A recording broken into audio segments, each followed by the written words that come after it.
গরুর মাংস রান্না কিন্তু সবার হাতে মজা হয় না। গরুর মাংস রান্না করতে গেলে এর পরিমাপটা ঠিক মতো রাখা লাগে, তাহলেই কিন্তু গরুর মাংসর যেমন কালার আসে ঠিক তেমনি এর স্বাদটাও হয়। তো আজকে আপনাদেরকে পুরো 1 কেজি গরুর মাংসটুকু কী মশলা লাগবে সব কিছু ডিটেলসে দেখিয়ে দিব, আর এইভাবে যেমন কালার আসবে ঠিক তেমনি হবে স্বাদ।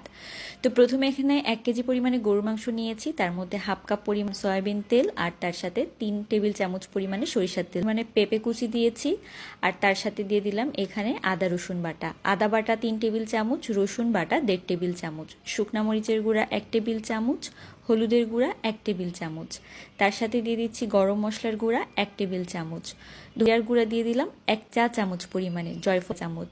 এখন দিয়ে দিব সাদা গোলমরিচের গুঁড়া হাফ চা চামচ, 4টা লবঙ্গ দিয়ে দিচ্ছি, 2টা এলাচ দিয়ে দিব, তার সাথে দিয়ে দিচ্ছি এখানে দারুচিনি মানে 3 টুকরা দারুচিনি দিলেই হবে, 2টা তেজপাতা চামচ। এখন সব কিছুকে ভালোভাবে কিন্তু হাতের সাহায্যে মিক্স করে নিচ্ছি।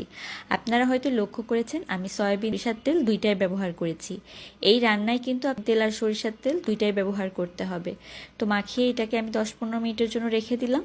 এখন এখানে সামান্য তেল দিয়ে তার মধ্যে পুরো 1 কাপ পরিমাণে পেঁয়াজ কুচি দিয়ে দিলাম। পেঁয়াজটাকে কিন্তু একদম নিতে হবে, আর তারপর এখানে ম্যারিনেট করে রাখা যে গরু, তো এবার এটাকে কিন্তু নেড়েচেড়ে ভালো করে মিক্স করে নিতে হবে। আপনারা হয়তো লক্ষ্য করেছেন আমি এখানে সরিষার তেল আর সয়া ব্যবহার করেছি, আর এই রান্নায় কিন্তু 2টাই ব্যবহার করতে হবে, তা না হলে স্বাদটা ঠিক মতো আসবে না। তো কষিয়ে নিতে হবে। আর এখানে আমি পেঁপে কুচি ব্যবহার করেছি যে 1 টেবিল চামচ, এটা কিন্তু অবশ্যই করবেন, তাহলে দেখবেন সহজেই। তো এখন আমি স্বাদ মতো লবণ দিয়ে দিলাম, 1.5 চামচের স্বাদ মতো লবণটা এখানে ব্যবহার করতে পারেন।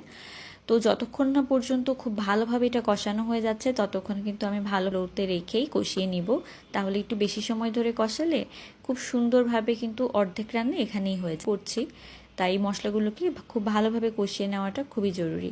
তো এখন আমি গরম পানি দিয়ে দিলাম, এখানে 3 কাপ পানি দিয়ে এখন ভালোভাবে এটাকে সেদ্ধ করে নিব ঢাকনাটা দিয়ে।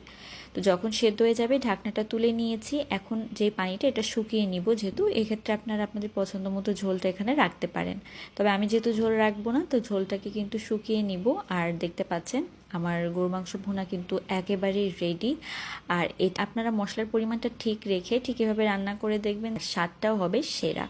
তো আশা করি আজকের রেসিপি আপনাদের অনেক ভালো করে দেখবেন। ভালো লাগলে লাইক কমেন্ট শেয়ার করতে ভুলবেন না। বেশি ভালো লাগলে আপনারা রাখবেন। সেই পর্যন্ত সবাই ভালো থাকবেন এবং সুস্থ থাকবেন। আল্লাহ হাফেজ।